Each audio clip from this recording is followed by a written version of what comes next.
Мен деген декан деп коет мени, университетте колдойгон. Сен декан болсоң че, келиң блогер. Бизде окуйсуңбу? О, Өтүп барсаң, бүскүлөп. Үтүп алып кетчү деп. карайсың ғой? Эме, соғым да, стукыр ал. Нереңиз Москвада жүрүп орыс болуп калбады экен? Андай болуға мүмкін емес. Мен оларды нұқыра қырғызбайдан жөнөттім, нұқыра қырғызбайдан жашкем. Келіп қалдың мен. Қазір болса, дедушкай. Здравствуйте. Не дедушка? Қиқырма сөйлеме деп атып. Ушыға жетіп отырамыз. Ол балаң кім? Қырғыз бе орыс па? Задержите этого человека, он орет на меня все время. Денеңді ғана тұрайын. Айырға барып келейін деп атам. Шобалдарға ата қонышын таныстым. Апай, жақсы артасыз ба? Жақсы балам. Мен деле жақсы баратам. А Келинка этой сары катын. Менин айылым үш жерден басталады. Ден алды отыр. Пап, здесь бараньими какашками пахнет, да? Өзді мағылайық тұжашылақ айнем екен. Одан мен қатырым да. Қатырың болса талаға тұштап кетесің. Талаға қатырым барын Мы, наверное, в Америке тоже, да, капец будем скучать по нашему мясу. Қырғызстан сілеріне не қылды? Емне жамандық қылды? Барыңарына Қырғызстандан қашасыңдар, иә? Қырғызстан мен Американы салыштырып көрмеппін. Америкаға міне басқа біреулер бар, оңдап беріп тұр бәрі. Жаш өткен сайын ата жұрттың айылын көзіңен ұшып қалады екен да.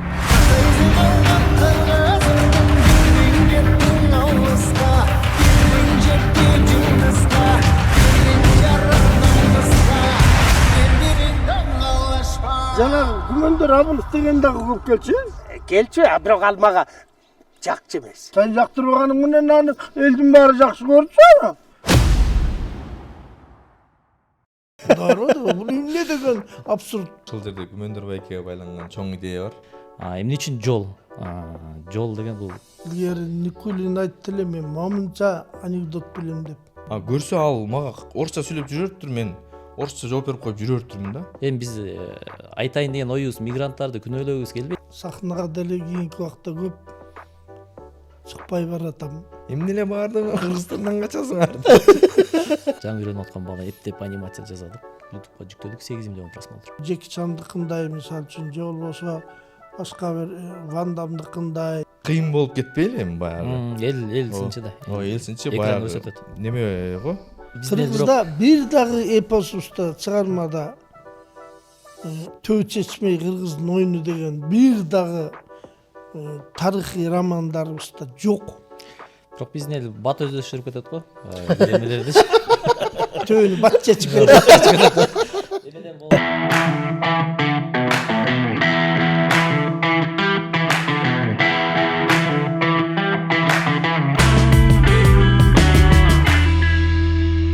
Салам достор, сіздер менен кайрадан Этно подкаст.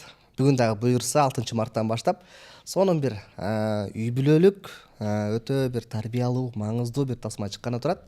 Сөз түрдө ошол тасманын көрүп жараткан эң башкы каармандары жана ошондой эле ошол тасманы койгон режиссер, продюсер мырзалар менен ошол тасма эмне жөнүндө, кандай тартылды, аркасында кандай кызыктар бар, бир кеңири бир сүйлөшөлү деп атайын. Биздин студиябызга чакырдык. Кош келиңиздер.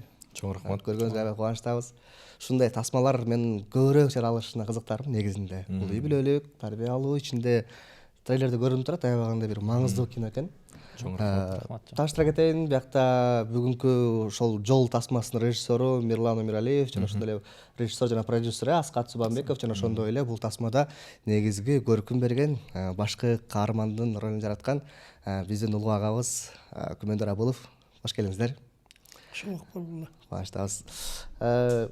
Сөз баштап бериңиз. Кандай болуп калды? Эмне болуп тартылып калды? Эмнеден башталды? Башынан баштап жаткан убакыт кенен кеңири айта бериңиз. Биринчиден жалпыңыздарга салам. Анан чакырып койгонуңуздар үчүн чоң рахмат. Кыргыз киносунун өнүгүшүнө эбегейсиз салым кошуп атасыздар деп билем. Рахмат. Этно подкасттын тартылып жана элге жайылтып атканыңыздар үчүн өзүнчө ыраазычылык. Себеп дегенде мен калтырбай көрөм Этно подкастты. Баардыгын көрүп келдим. Анан биздин Жол тасмабыз тууралуу Күмөндөр байке Мен айта берейинби? Айтып койбодуң ба? Айта. Баштап койбодуңбу дейсиз? Коем. Жол тасмабыз негизинен жаралышы кызык болду. Биринчиден биз Ханбийке деп жазында эсиңизде болсо Ханбийке деген кино тартканбыз. Драма болчу. Анан Аскат экөөбүз ошол тасманы Кара Балтага коюп бардык. Анан ал жерде каза болуп калган ата жөнүндө, анан ата эненин тирүүсүндө баркташ керек деген нерсени айткыбыз келип тартканбыз. Анан Кара Балтага коюп барсак бир 4 кызды такыр соорото албай калдык да кинодон кийинчи. Анан Аскат экөөбүз неменен кинотеатрдын сыртына чыгып, анан сүйлөшүп отуруп, кийинкиде комедия тарталычы деп ушинткенбиз да. Анан Аскатта бир жакшы идея бар болчу. Ошону талкуулап атканбыз. Бирок негедир эле ошого сценарий жазылбай туруп алды да. Чыкпай туруп калат го. Кульминация жок болуп атты да. Кульминациясы жок болуп эле туруп калат. Аскат жазып атасыңбы дейт, мен жазып атам деп буга калып айтам, бирок жаза албай атам да. Анан ошентип жүрүп анан бир күнү бул келчи деди. Чото болбой атат окшойт депчи. Анан келип экөөбүздүн бир жерибиз бар, экөөбүз ошол жерде отуруп сүйлөшүп отурабыз. Сүйлөшүп отуруп анан Аскат мындай деди, бир айылда чоңойгон үй сон деп ошол жөнүндө сөз болуп кетти да. Мен баарыбыз да айылда чоңойгон үй башкача жылуулук жаратат го. Ошо айылдагы үй жөнүндө кино тартсакпы деп ушинтип айтып ийди.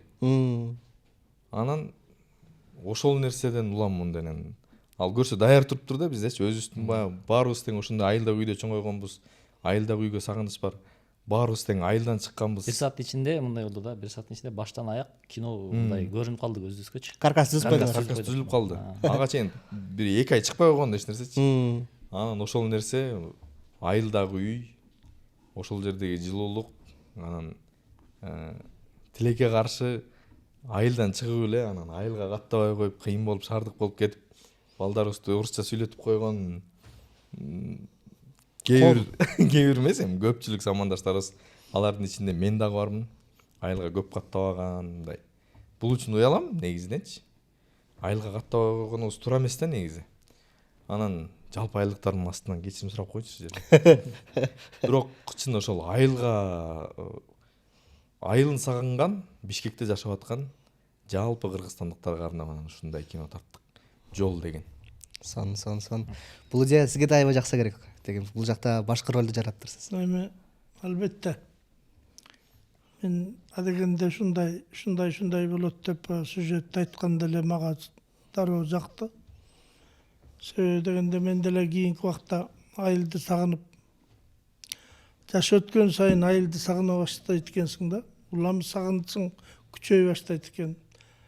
Мен бул 60 жылдык юбилейиме карата бир китеп жөн бир айыл жөнүндө ыр жазып коеюн деп жазып атып эле, аны 3 куплет кылып коеюн дедим. Анан ал 5 куплет болду, анан 10 куплет болду. Бирөөтөр анан бир дагы бир тигини жасайын, бул теманы жазып туруп анан бир поэма сыяктуу кылып койсом, бир же болбосо бир терме кылып бирөөнү ырдатып койсом дегендей кылып көбөйүп отуруп анан поэмага айланды. Анан ыр менен жазылган роман болуп кетти.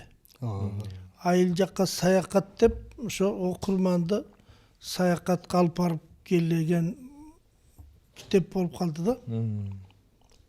Мунун баары бекер чыккан жок. Ушунун баары Нурлан айткандай айылга болгон сагыныч. Жаш кезде билинбегени менен айылдын итин көрсөң да көзүңө жакшы көрүнө баштайт экен да. Анан айылга барып эле жашагым келет. Ден соолук биз жакта высоко көрө эмеспи. Давление деген да бар бизде. Анан айла жок эле көзүң кызарып турасың да. Анан жазууга туура келет экен. Мен жаңылы ошону жазып, ошондон тарай элек кезде эле булардын киносу ушундай келип калды. Менин темам болуп калды да, мындайча айтканда. Бир гана жаман жери деп айтып коеюн эми. Азыркы убакта илгеркидей съемочный күндөр көп эмес, шашылыш тартканда Enem жаман болуп калды деп айтайын деген жерим жок. Мындан да жакшы кылып мындай ойносок болмок экен деген өзүңдү өзүң экрандан баягы көрүп алып, кап бул жерим мындай кылсам болмок экен деген жерлер көбүрөөк болуп калат экен. Андан да жакшы болмок эле деп калат экенсиң да. Бирок бир чети күндүн баягы сроктун кыскалыгы эмеңен жаздырбай баягы күйлөнүп алган бир темпиңен чыкпай, ошол настройдон чыкпай бирден менен аткарып кетет экенсиң. Ошол жери жакшы. Сон негизи канча күн болду съемка өчүрүп? Баш аягы негизи башында бир 12 күндө пландаганбыз. Анан бир атын айтпай эле коеюн, бир башка бир актриса кызды тартып баштап бир 2 күн ал менен убактыбыз кетип калды. Анан ошонун айынан да бир 2 күн кошулуп 14 күндө тартуу иштери жүрдү. Эмне болуп кетти ошол жагы? Кененирээк. Ушул жерин кененирээк баштасак. Бир актриса кызды чакырганбыз, анан кийин ал ооруп калып, ден соолугуна байланыштуу биздин бул жакта 30га жакын кишибиз күтүп калат. Тасма талаасына чыкпайт. Анан айла жок башка актриса Айдай Шабдановну чакырууга туура келди. Айдай Шабдановну негизи башында эле көрүп аткам. Анан ал башка проект менен жүрүп бошобой калганда, анан бул ошол маалда бошоп калыптыр. Жакшы болду ага. Жалпы жонунан бул жол тасмасы Ысык Атадан, Бишкектен, Кара Балтадан, Төө Ашуудан, анан Таластан тартылды. Таластын өзүнүн айылынан, Талдуу Булак деген өзүбүздүн айылдан тартылды. Ошонун баары бирге 12 күндө тартылдыбы? Ооба. Биз эми баягы жеке компания болгондуктан мамлекет каржылабаган, ошол себептен биз колдон келишинче батыраак бүтүрүүгө аракет кылабыз. Өтө мындай практичный иштеген экенсиңер. Негизи туура эле го деп ойлойм да менчи. Күмөндөр байкелер немени айыл өкмөтү тартып атканда 70 күн тартыпсыздар, а? 70 күн деп аттыңызбы? Жок, 40 канча 45 күндөй тартылган. 45 күндөй тартылган. Агай ушинтип мун жай тартыш керек деп атты да, анан бир четинен ал жагында ойлоносуң, бирок бир четинен ар бир съемочный күн, ар бир тартуу күнү бул жок дегенде $3000 кетти деген сөз да. Репетиция көп керек экен. Тартыл электе бардык картинаны, бардык моментте бир сыйра репетиция кылып, мезансценаларды коюп, жана бекерден режиссерлор раскадровка кылып, чийип алып, ар бир планды, чоң пландабы, же общий пландабы, же крупныйдабы деп бүт бөлүп алып туруп, анан барганда эле орнотуп эле аппараттарын тарта баштайт го. Бул ылдам тартканга жардам берет. Бир чети, экинчи чети актёрдү жанагы өзүнүн күүсүнөн жандырбай моментинде кармап кала алат да бул жери. Ошон үчүн репетиция керек экен, аябай. Анан ошол жагынан уттук го дейм менимче. Күмөндөр байке себеби сиз биздин азайткан күндү азайткандын бирден бир себеби Күмөндөр байкенин да салымы болду да. Себептен Күмөндөр байке өзүнүн сахнасын ойнобой келе турган кезде актерлордун баарын чогултат дагы бир сире иштеп чыгат ошону. А биз бер жакта техниканы коебуз, анан мурунку техника эмес да. Азыр деген камеранын баары бат куралат, бат жасасак болот, анан команда дагы күчтүү иштеп берди, анан ойногондо дубльдардын аздыгы көп жардам берди го деп ойлойм мен. Күмөндөр байке мындай бир моментте кирип кетип ойноп салат. Анан бир актер ошентип ойноп атса, калганындагы мындай калоосу ачылат да. Аркасынан ээрчип кеткен. Ошол нерсе бизге көбүрөөк жардам берди го деп ойлойм. Эми көп мактанбай кое туралы, ушинтип мактанып алып анан Элге жакпай көрүүчүлөргө жакпай калса, кийин көргөндө ага окуй деп анан Жагат буйрса. Жок буйрса, бул жактын эң башкысы негизи кинонун өзөгү болгон бул сценарий эмеспи? Мен ошол трейлерди көрүшүмчө ошол сценарийде аябагандай жакшы маселелерди көтөрүпсүңөр. Ошо негизи өзүңүз айткандай эле баардыгыбыз эле жаңы эле урушуп келаткан бөлөкөнү. Трейлерлерди көрүп алып, баарын эле ачып салган турбайсыңар почти что депчи. Биз дагы айтып атабыз, азыр элдерге ошо ачпасак, баягы катып койсок, баягы кызык эмес Жок, интрига жаратып мындай кээ бир жерлерин бул эмне үчүн ушундай болду экен деп, мисалы жанагы урушкан жерлерде, мисалы анан жанагы эмеге түшкөн, милицияга түшкөн жерлерде, анан мисалы үчүн анан ушу сыяктуу бир жерлерде, кээ бир жерлерде берип койсо, анан бул эмне үчүн ошентти экен деген интерес пайда болот. Анан кызыгуулар анан эле баштан аяк эле момуну анан тиги минтет турбайбы, анан тиги минтет турбайбы деп эл билип калбасын деген. Эң башкысы сиздин маселеңизди каттык ал жерге. Спойлер. Негизги идеябызды каттык койдук. Ошол жерде Күмөндөр байкеге байланган чоң идея бар. Эмне идея? Ошол катылды. Буюрса эми Эмне аны идея? Кандай идея? аны эми буюрса ошо кинотеатрдан көрөсүздөр. Ал кандай Күмөндөр байкенин болгон окуясыбы же сиз айтайын деген нерсеңизби? Негизи биздин айтайын деген нерсебиз бул мындайча айтканда Күмөндөр байкен эмес, жалпы Кыргызстандын жарымысынын болгон окуя десек болот. 80% мода болуп кетти го, болгон окуя дегенчи биздики эми бир кишиге байланыштуу эмес, бирок жалпы ошо өзүн көрөт ошол болгон окуялар. Болгон окуялар. Сценарийди Анан экинчиден ал жактагы ошо болгон окуя мен өзүмдүн эле башыман өткөн ошо идея ошондон улам келип чыккан. Биз деле ошо айылга барганда биз айылда кандай болуп калабыз ошонун баарын эске алып туруп анан кийин жазылган да. Эмне үчүн жол? Жол деген бул дагы кошумчалай кетейинчи тиги. Кыргызстандык адамдар биздин эле мекендештер эмес, жалпы чет өлкөдөгү мигранттар үчүн дагы аябай жакшы тасма десек болот. Мындайча айтканда мекенин сагынган адамдар үчүн дагы баягы айылды көргөндөй болуп, мындай анан сиз деле көрдүңүз да трейлерден. Эмне үчүн Кыргызстанды баарыңар чанып атсыңар деген сыяктуучу. Эми биз айтайын деген оюбуз мигранттарды күнөөлөгүбүз келбейт. Баягы ал турмуш шартка байланыштуу чет өлкөдө иштеп атат да. Бирок ошолор көрүп баягы өзүнүн мындай алар дагы Кыргызстанга кайтыш керек экен, Кыргызстанга салым кошолу деген бир нерсени айткыбыз келген да. Ооба. мен толуктай кетейинби? Албетте. Сценарий кандай жазылып калганы боюнча да. Ошондой бар. Аскат ушундай идеяны айтты да. Анан этно подкастты дайыма көрөм деп атпаймынбы? Сценарий эмнеден улам жазылып калган деген суроону бересиң го сен. Ошол суроону мен кечинде жатып алып, эртең этно подкастты карабыз. Эмне болду эле деп анализдеп көрдүм да. Бир нече мындай себептер бар экен. Көрсө сценарий мындай башында жазылып жүргөн болот экен да. Мен бир ирет бир журналист байкемдин немесинен компьютеринен сүрөттөрдү карап атам. Саясатчылардын ар кандай сүрөттөрү турат анан. Бир сүрөттө Өмүрбек Бабанов деген биздин агабыз бар го, саясатчы, бизнесмен. Ошол агабыздын бир сүрөтү бар экен да. Ал сүрөттө Өмүрбек Бабанов бир кадимкидей эле айылдагы үйдүн ичинде жанагындай туш кийиз турат. Анан ошо туш кийиздин алдында мындайынан жер төшөк салынып турат. Анан ошол жер төшөктө колун ушундай коюп алып жатат да. Анан ошол сүрөт мындай карап турсаң, менимче эң тынч болгон жер ошол киши үчүн ошол жер болсо керек. Өзү чоңоюп өскөн жер да. Эң тынч жерчи. Мен ошол сүрөттөн могул киши азыр ушул жерде эс алып атат деп ойлодум да. Ушул киши азыр ушул жерде эс алып атат деп ойлоп койдум. Анан айылга жакшылык жамандыкта барып калабыз го. Айылга барам мен, бирок мен мындай башкачараак болуп калып турмун да. Мен өзүм уялам ушунданчы.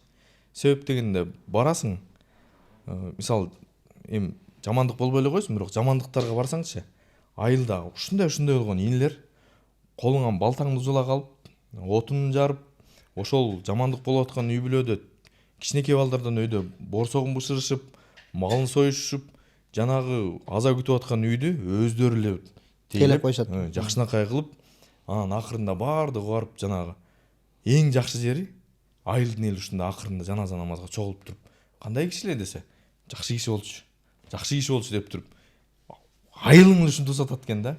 Айылың сен ушундай кылып жакшынакай кылып тосуп алат.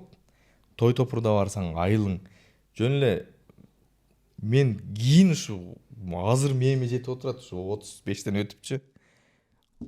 Айылдаш классташтардан дагы көп жери жете электир. Балким жете элек, ооба. Айылдаш классташтардан өткөн дос жок болот экен негизи. Айылдаш классташтардан өткөн, сага күйгөн киши жок болот экен. Эми албетте ата-энең болот, бирок сага бир тууган эмес достун эң жакшысы бул айылдаш достор болот экен да. Мен кийин барып отуруп, айылдаштарымды улам-улам жакшы көрүп, улам-улам ушундай ыраазы болуп калдым. Ошол жери бир болду. Ошол нерсе мага мынтип таасир этиптир да. Андан кийин дагы бир жери проблема да менде. Мен 6 жаштагы балам бар. Анан биз ал экөөбүз сүйлөшүп эле жүрө бериптирбиз. Мен байкап турмун деле. Бир күнү айылдан чоң атасы менен чоң апасы келип сүйлөшүшсө эле бири-бирин түшүнүшпөйт. Мен балам түшүнбөй калыптыр кыргызча. Көрсө ал мага орусча сүйлөп жүрө бериптир, мен орусча жооп берип коюп жүрө бериптирмин да. Байкабай калыптыр сөзүбүз. Бир болбогон бир 2 айдын ичинде да бала уже таптаза неме болуп калыптыр. Анан ошол жерден чоң атасы таарынды мага. Күмөндөр байкенжа тизири чыкпады. Могу балаң эмне болуп калган деди да. Ошол Аскат айтып аткандай баштан өткөн окуя ушул да. Могу балаң эмне болуп калган? Кыргызбы оруспу деп ушинтип урушкан да.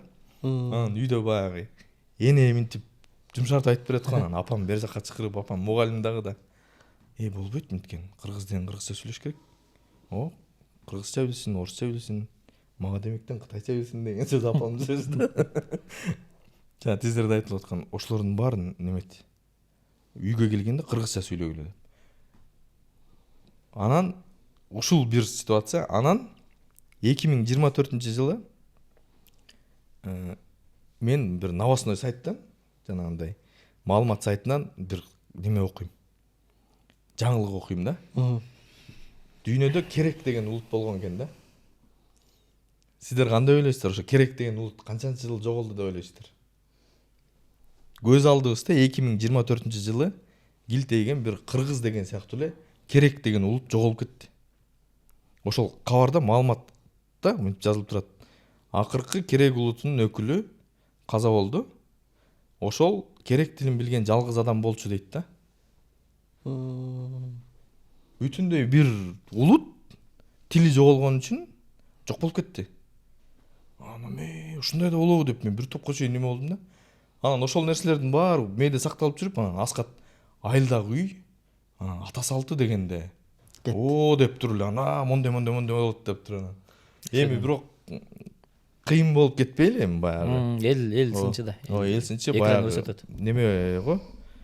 Отуруп алып туруп акыл үйрөтүп тигиндей мындай деген кино эмес. Биз баардыгын мындай комедиялык жанрга салдык атайлап.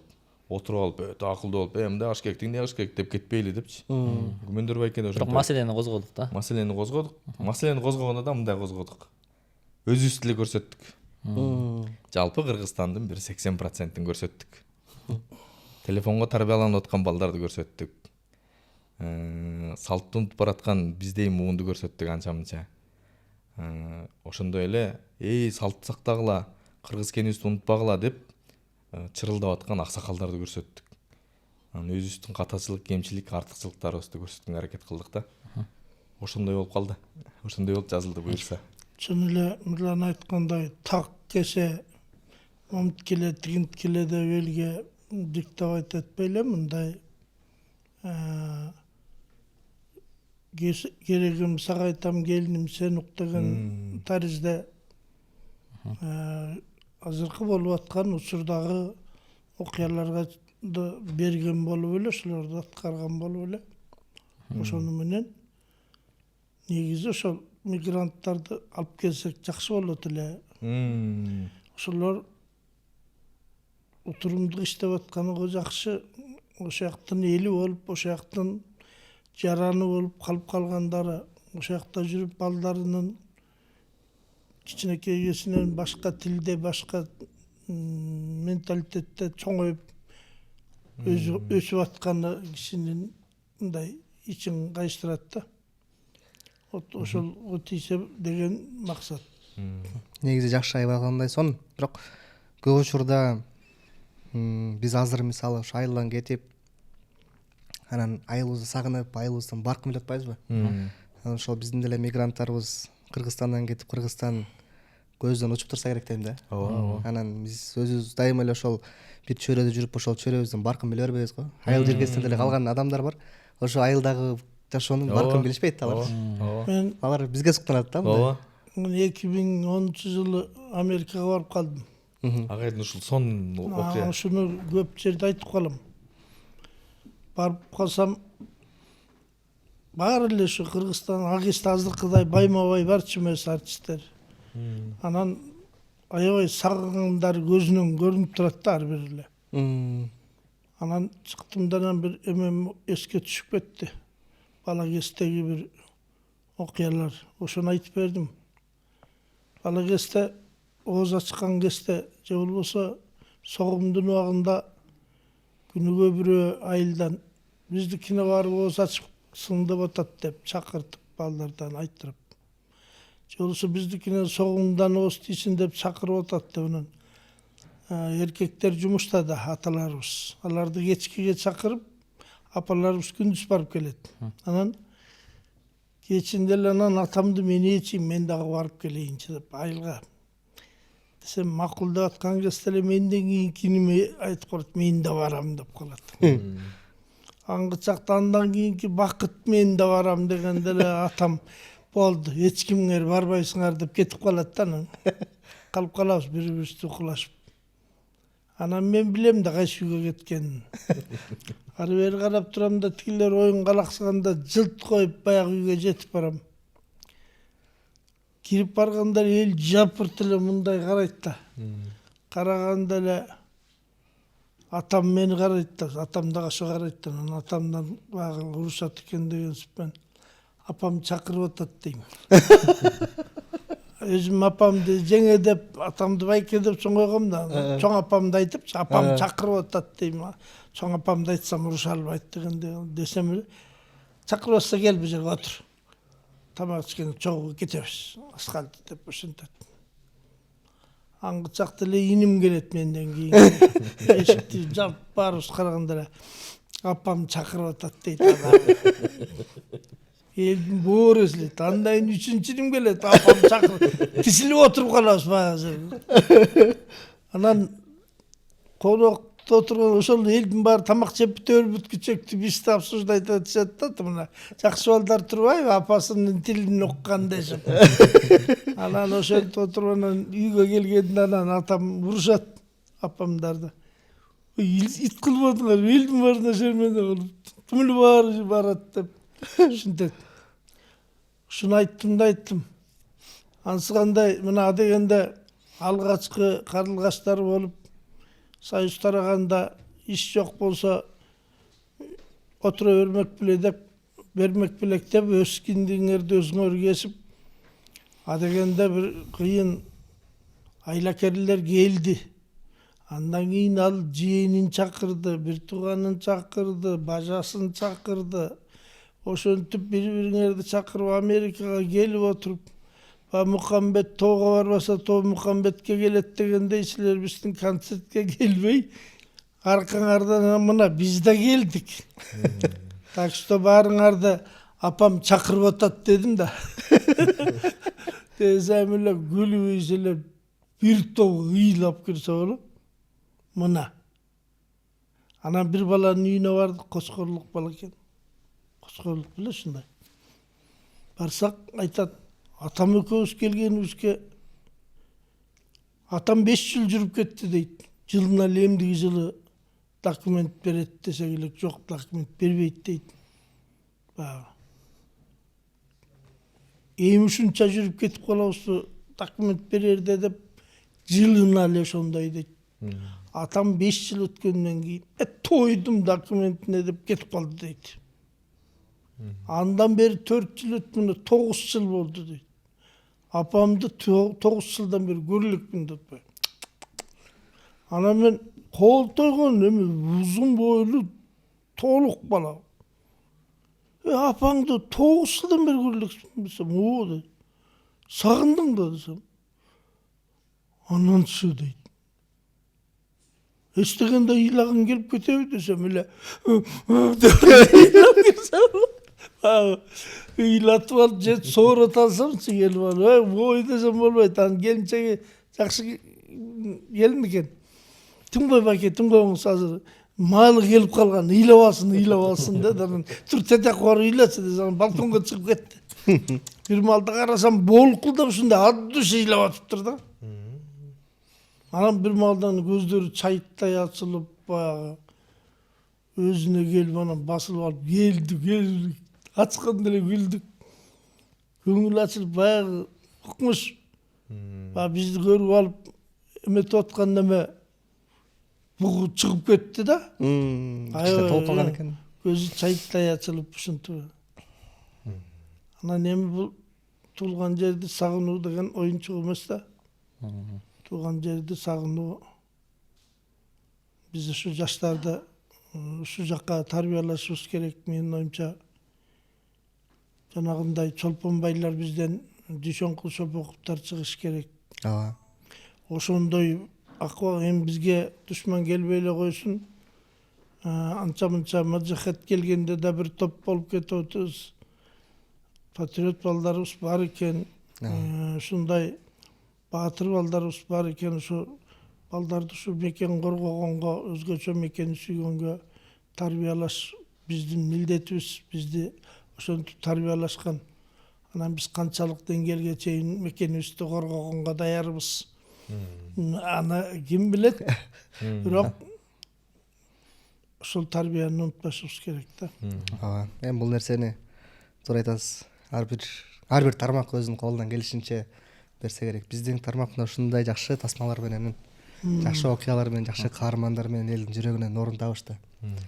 Анан буюрса ар бир тасманын өзүнүн көрүүчүсү бар дейт го. Бул тасманын дагы менин оюмча көрүүчүсү ошол өзүнүн элин жерин сагынган адамдар болсо керек, Жогоруда жакшы нерсени баштап, бирок жыйынтыгын чыкпай калдыңыз. Эмне үчүн жол? Жол бул негизи башында ата конуш же үйгө сапар деп ойлоп атканбыз. Анан жол деген бул нейтралдуу мындай ортого ат экен да. Бул өмүр жолу, тагдыр жолу, мындайча айтканда айылга жол, мекенге жол, же болбосо ааламга жол. Ар кандай толтура маанини түшүндүрөт экен да. Ошонун баары камтылган да кинодочу. Анан кайсынысын тандаш өзүбүздөн. Ар ким өзүнүн жолун көрөт, мындайча айтканда. Ошо көрөрман ар ким өзүнүн жолун көрөт. Мен бул жерден өзүбүз деле шаарга келип 20 жылдай Бишкекте туруп калдык. Айылдагы ошо кээде эле барабыз. Анан ошол жакта мен өзүмдү көрөм дегендейчи. Кинодон барасың. Жолдун жоктугу заманда. Жолдун жоктугу заман. Азыр жакшылык жака дагы, жамандык жака дагы жол бар да. Азыркы заманда Ачык. бардыгына жол бар. Мекениңди унутканга да жол бар, сатып кеткенге да жол бар. Мекениңди сыска отургузуп качып кеткенге да жол бар. Мекениңди сактап калганга да жол бар. Мекениңди барктап калганга дагы жол бар. Мекениңди ушундай ыйык тутканга да жол бар. Анын баары элдин өзүндө да, өзүнөн. Ошону жакшы жагына бурсак, бизге мына ошол жол керек. Ошол жолдо биздин кино ошол жол. Келечекке дагы жолдоп койсок болот. Келечекке жол. Келечек ошол биздин жаштарыбыз да. Келечек биздин жаштарыбыз. Анан жогоруда аябагандай сонун бир маселени көтөрдүңүз. Анткени эми баардыгыбыз, жеке мен деле өзүм тегерегимдеги жаңы өсүп жаткан кичинекей балдардын баардыгын карасам, акыркы күндөрү англисче тили чыккан это норма болуп калды да. Деди, мами, ушундай да. Бүт англисче тили чыгат, же орусча тили чыгат. Анан менин досум бар, кыргызча тили чыкпай англисче чыгып атып, кеш чыгыптыр да тиличи, кеш чыгып, анан ал ошол ойдон макулдап, орусча тилин чыгарып атат. Эптеп тили чыгып алса, анан кыргызча эптеп которорбуз депчи. То есть биринчи айтылган сөзү орусча англисче чыкканы бул бүгүнкү күндө биз үчүн уже норма болуп баратат да. Анан эгерде биздин келечегибиз ушу жаштар боло турган болсо, анда кийин кандай болуп калат бул? Ал трагедия.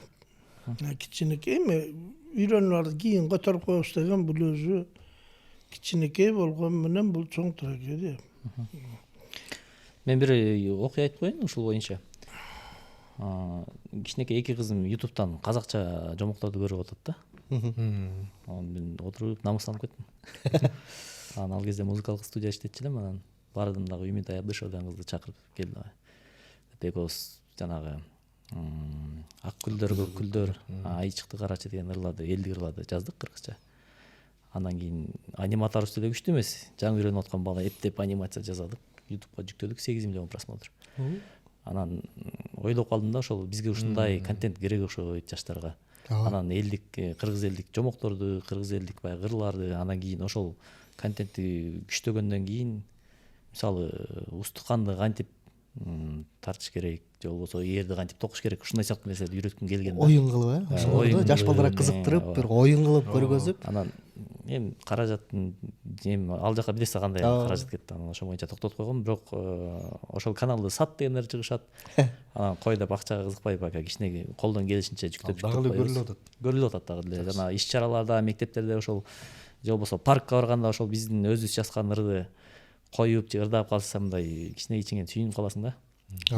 Буюрса ошол кыргыз тилин өнүктүрүүгө дагы алдыда кино мененби же мультфильм мененби иш кылып аракет кылабыз деген оюм бар. сон бул жактан ошо менин оюмча биздин мамлекетибиз, өкмөт дагы эми ушул нерсеге жакшы бир кадам таштап атат деп ойлойм да.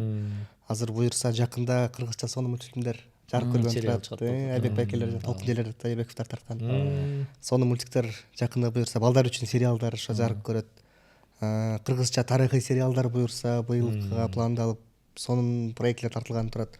Аларды көргөндө кыргыздар мындай кыргыз болгонуна барып танып сыймыктанып анан жанагы мага трейлердеги сөз аябай жакты да. Күмөндөр байкен бар Америкага кетип атат дегенде эмне американецтер кандай эле ошол жери Американы бирөө барып оңдоп берип Американы бирөө барып оңдоп бериптирби деп өздөрү оңдоп алышты. Өздөрү ал ошол Кыргызстан ичинен көп нерсе кылыш керек деген бир жакшы мындай бир лозунгтор бар экен ал жерде.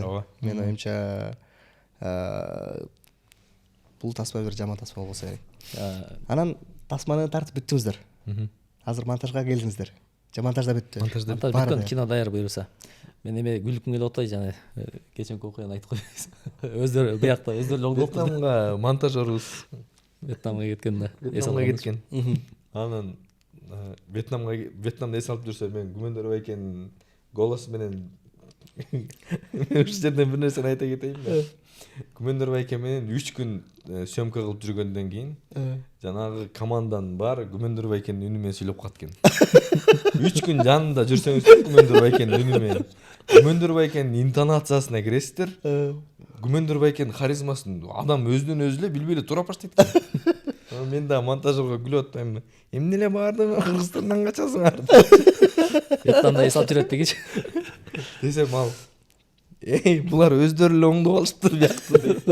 Кинонун немесин айтып атпайбы? Алда кинонун немеси менен жооп берип атпайбы? Бул жерде өздөрү эле оңдоп алыштыр депчи. Бир сыра күлдүк. Сон. Агай сиз буюрса мындай тасмаларды анча-мынча тасмалардан көрүп калабыз. Анан баягыдай дагы көп сахналардан көрбөй калдык. Негизи азыр эмнелер болуп жүрөсүз? Эмне кылып атасыз? Мен азыр Кыргыз драма театрда ошол жердемин, иштеген жерим. Сен айткандай сахнага деле кийинки убакта көп чыкпай баратам. Азыр жаштар катуу чыгып атат. Режиссерлор жаштар менен иштешип атат.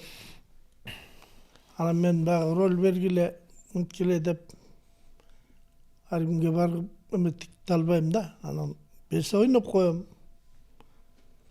Анан негизи мен азыр сценарий жазган менен, дагы башка аңгеме жазган менен, баягы интермедиаларды, сатира, монологторду жаш кесимде айтып жүргөндөрдүн баарын кагазга түшүрүп коеюн деп күндүр түндүр эле азыр компьютердин астында отуруп калдык. Анан кезим кээде сыртта жумушум болбосо жумалап деле үйдөн чыкпай коем. Ошол эртең менен тургандан баштап эле биринчи чай ичип алып эле компьютерге отуруп калам.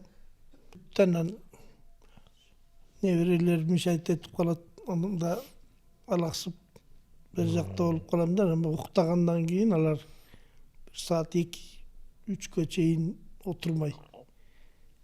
Тынч кезде жакшы отурасың, жыйынтыктап. Сценарий жаздыңыз, Чоң кинонун сценарий жазып жүрдүм. Сценарий жаздым белем, ошол жолу болбой атат. Эмне жанрда? Криминальный драма. Бизде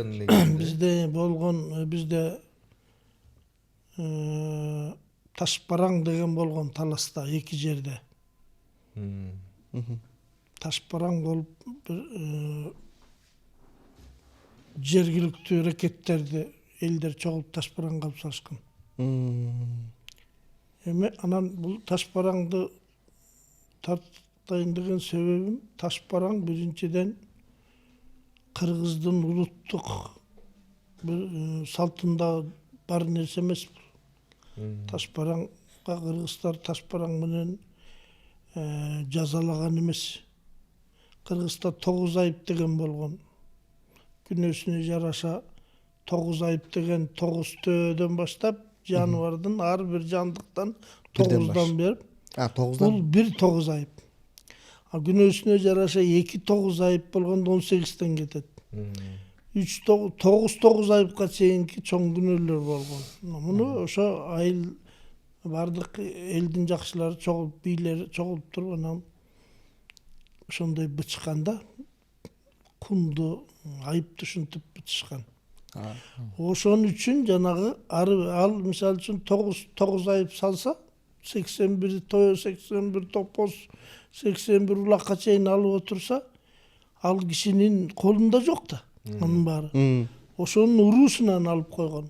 Ошонун уруусунан. Ошон үчүн жанагы ар бир уруу ынтымактуу болгон. Биз азыр уруу болуп бөлүнүп атпайбызбы? Ал бөлүнгөндүккө жатпайт. Ал ар бир улут менен урууга сөз тийгизбеш үчүн баары тартип катуу болгон. Ал жана нарушителди жана тентек немени башка эл эмес, өзүнүн эле туугандары жоготуп койгон, көзүн тазалап, сен элди жашатасыңбы депчи, мисалы. Ошон үчүн тартип катуу болгон. Бизде ушундай.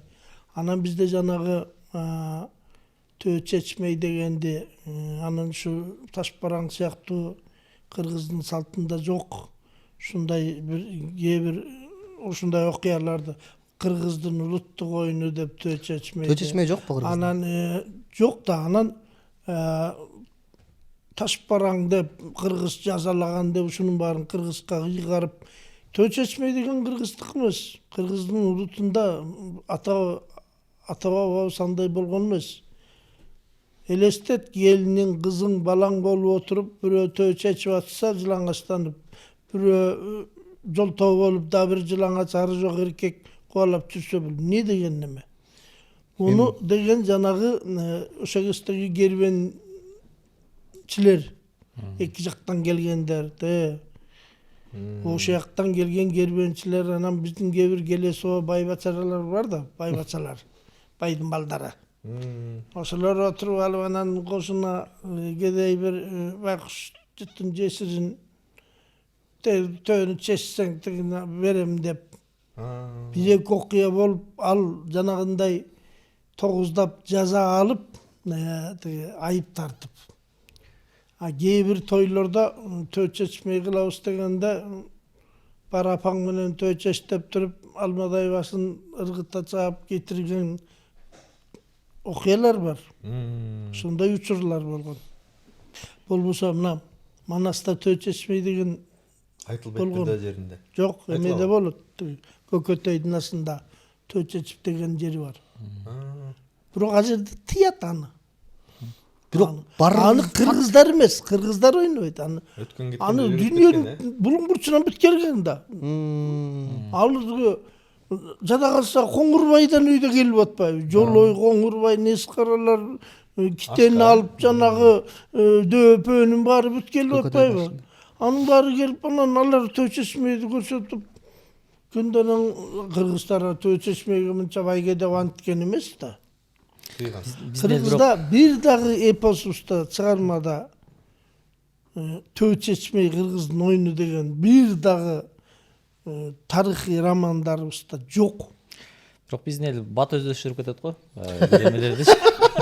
Төөнү бат чечип Эмеден болот да, мисалы азыркы эле тойлордо биздин салт санабызга такыр каршы келген же болбосо ар кандай мисалы андай.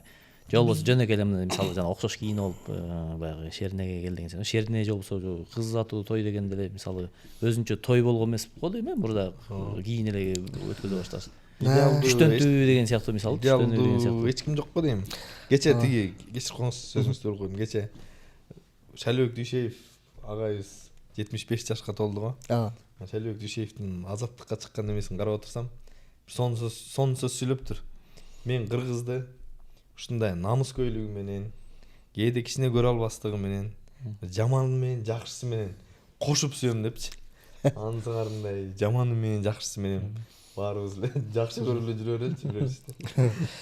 Бул негизи ушул эскертүү деген жакшы нерсе да. Анан мен ойлогонум эле көп эле айтканым эгерде мурункуларды көрсөңүз эле айтам да, кыргыздын бир культурный код деген нерсе болуш керек да. Кыргыздын бир өзгөчөлүгү болуш керек. Мисалы, комедия тартабызбы, ужас тартабызбы, боевик тартабызбы, ошол жердин баардыгында бир кыргызды кыргыз кылган бир өзгөчөлүк нерсе болуш керек. Элементарно тамак ичип аткан жеринен, агасын сыйлап койгон жеринен, апасына кылган мамилесинен, кыз менен баланын ортосундагы мамилесинде, бул кыргыздар менен кыргыздардын ортосундагы мамилени Уну кыргыздар гана кылат деген. Ошол нерсени ошо кыргыздарда гана ушундай болот деген бир Кыргыздарда гана бар деген. культурный код акырындап ар бир тасмага камтый берсек ошол нерсе жаштар да кийин көрүп атып уже мээгесин калыптанып. Япондордун кинолорунда, сериалдарында Сёгун дегенде мисалы үчүн кандай бир Самурайлар. баскан тургандары бири-бирине кылган рахматынан өйдө жүгүнгөнүнөн, аркасы менен чыгып кеткенинен өйдө ар бир анан кээ бир турмуштук мындай айттыңбы жооп бересиң деген Айтылган сөздүн мааниси паракири дегендеринен өйдө бүт мындай бир өзгөчөлүгү тим эле аябай камтылган да, ошондо жыш камтылган да алардын өзгөчөлүктөрү. Элементарно ошол япон кинолору, корей кинолорунун любойунда отурганын, сүйлөгөнү, жеген шыпылдап жеген тамагы мындай алар башка бирөөнү туурабайт да, корейлер өздөрү. Ал только корей киносунда. Корейлердин бир нерсесин угуп алып таң калдым. Көрсө корейлердин бир дагы жылдызы iPhone көтөрбөйт экен. Билесиздерби ушуну? Бүт баары Samsung көтөрөт экен. Жанагы Blackpink деген группа бар го. Ошонун бир кызына бирөө келип сүрөткө түшүп атса, бул iPhone турбайбы, мен iPhoneго түшпөйм деп туруп жылдырып атпайбы? Өздөрүнүкүн өздөрү жөн эле ал мындай мамлекеттик идеология экен аларда. Өзүбүздүкүн биринчи пайдаланабыз, өзүбүздүкүн биринчи чыгарабыз дегенчи. Эми дүйнөлүк аренада Корея кинолору менен Корея жылдыздары эмне деген акча алып келишет экен мамлекетке. Биз дагы ошо кинону идеология деп эсептейм мен. Эми өтө эле мындай чоң киночу эмеспиз, жаңы баштап аткан киночуларбыз, бирок ошончо дагы бизде принцип бар. Мирланга постоянно дайыма айтам. Бизде принцип болуш керек, бир нерсени айтыш керекпиз, ушу кино аркылуу жок деген кичинекей нерсени айтып жеткизгенге аракет кылыш керекпиз. Анан жөн эле элди күлдүрүп эле же максаты жок эле күлдүргөндөн пайда чыкпайт. Андан көрө бир жакшы бир нерсени айталы, элди кичинеден тарбиялайлы деп биз ошого аракет кылып атабыз. Мындан кийинки дагы кинолорубузда баягы кассанын аркасынан кубалап кетип эле мындай ошону аягына чыгабыз деген максат менен эмес. Тарбиялык мааниси бар кинодон бир айтайын деген оюбуз менен тартайлып атабыз да. Сиздин сөзүңүзгө каралчы, кыргыздарда кинону жакшыбы же жаманбы дебейт экен да көбүнчөчү. Тарбиялык мааниси бар бекен, жок бекен деп сурайт да. Эгер тарбиялык мааниси бар болсо, жакшы экен дейт. Тарбиялык мааниси жок болсо, жаман деп коюшат да, мисалы да. Ошол үчүн мен ишенем, силер тасмаңардын көрөрмандар жогорку деңгээлде баалап көрөт деп, анткени мындай тасмаларды көрүш керек сөзсүз түрдө. Анан мындай суроо пайда болду да. Бул жактан азыркы учурдагы, эми билбейм тасманын ичинде кандай болду, бирок бул сыртынан караганда азыркы учурдагы жаштар менен улуулардын ортосундагы көйгөйлөрдү, мисалы азыркы келе жаткан жаштардын көйгөйлөрүн көп эле көргөзүп келиптирбиз. Анан ошолорго альтернатива бердикпи, бере алдыкпы, бере албадыкпы? То есть алар ооба көйгөй болуп атат, ошол көйгөйдү кандай чечсек болот деген маселе. Чечилген жерлери бар. Ошонун результаттарын көрсөткөн жерлерибиз бар. Анын баары айтканда ачып салабыз. Анын баары камтылган. Кыскасы жыйынтыгын ошондой результаттарын ошондой кылганбыз. 6-марттан баштап альтернативный жолдорун көрсөтүп кылганбыз. Результаттарын ошондой чыгарып кылганбыз. Жаш муун менен улуу муунун көз караштарынын конфликти болот, бирок аягында чечилген. Эми ал нерсе баланска келген дебейсиз. Ал нерсе негизи ар бир коом сайын болот го. Мисалы биздин деле кичинекей нерсебиз аталарыбыз үчүн чоң көрүнчү, мисалы бизди туура эмес көрчү кээ бир учурларда, мисалы аталарыбыз, чоң аталарыбыздын көзүндө ошондой көрүнчү. Ал бул коомдун жанагындай эле да мен азыр бул жерге келип алып кыргыз көрсө ушундай улут бар экен деп көп нерсени сүйлөп атпаймынбы? Бирок мен өзүмдүн балам кыргызча сүйлөп атпайбы? Ушул нерсе дагы бар да. Биз байкайсыздарбы, биздин ар бир экинчи блогер урматтуу кыргыз элим деп сүйлөйт. Бирок мен ошолордун балдарын телефон тарбиялап атканына 70% гарантия берем да. Ошону эмне кылабыз? Телефон бербей коебузбу? Жок, ошон телефон бербей коюу эмес. Телефонду бериш керек. Бардыгыбыз телефонду туура пайдаланганды үйрөтүш керекпиз го. Кантип ошону бир мындай эмне кылабыз? Ага айтыңыз ошо. Кантип кичинекей балдарга кыргызча чыгарабыз? Телефон тыйып коебузбу? Эмне кылабыз? мисалы мен өзүмдүн практикамда мен өтө эле мындай кыргызга мындай өзүмчүлдүгүмөнбү билбейм. Балдарымды бирин дагы орусча мектепке берген жокмун. Мисалы 4 баламды тең кыргызча мектепке бердим. Музыкалык интернатка да тапшырттым кичинекей кезинен кыргызча деп бүт. балдарыңыздын баары комузда ойнойт. Анан баары тили кыргызча чыкты, а орусчаны Үйрөнүп алды. үйрөнүп алышты. Эч кимден кем сүйлөбөйт мисалы үчүн. Анан ал жерде такылдаптым эле орусчаны сайрап тура турган жумуштары деле жок, мындай анда мукташтыгы деле жок. Айтайын дегеним, алар да балдарын азыр кыргызча мектепке беришет. Неберелердин баары кыргызча мектеп. Бир гана кызымдын балдары орусча сүйлөп калышыптыр. Былтыр көлгө чогуу бардык элек. Баргандан келгенге чейин урушум ошо болуп атты. Мен унутуп калып эле бала дами, балдарды унутуп калып улам орусча башташат. Ой дегенде эле таятам урушат, таятам урушат эле. Бирөө орусча сүйлөп атса, бирөөнү тийип турат. Таятам карап атат деп. Ошолорду кыргызчаны көп үйрөнүп калдым. Мен айттым, мен уруштум чын эле баа. Кызым менен күйөө балам менен. Эмне анда орус болгон анда. Үйрөтүп кыргызча сүйлөбөйсүңөр үйдөн. Ким силерди башка тилде сүйлөбөдү? Үйдөн сүйлөш керек экен, көрсө. Сиз үйдөн орусча сүйлөйсүзбү? Мен байкабай жүрүп өттүм менчи мындай. Ал келип мага эркелеп бир нерсени сүйлөп коет. Кичинекей баланын тили мындай эмне болуп калды атка ал ии деп мен мындай. Мен өзүм кыргызча сүйлөп кеткен сыяктуу болуп эле. Тигини деле ошентип өзүнөн өзү кыргызча сүйлөйт деп коюп алып турмун да. Сени да орус кылып кое жастаган турган. Анан акыркы күндөр ошо үйдөн кыргызча сүйлөп атабыз. Күмөндөр эки айткандай чын эле. Менин кайнагам баласын сиз айткандай урушуп атып кыргызча сүйлөт койду. Урушуп дегенде кандай? Телефонду талап кылып атып. Телефонду менин балам азыр чогуу жашайм, кичүү келиним, кичүү балам менен. Телефонду балдарды ушундай көндүрдү. Саат мынчадан чейин телефон ойнойсуң. 1 саат, 1,5 саат.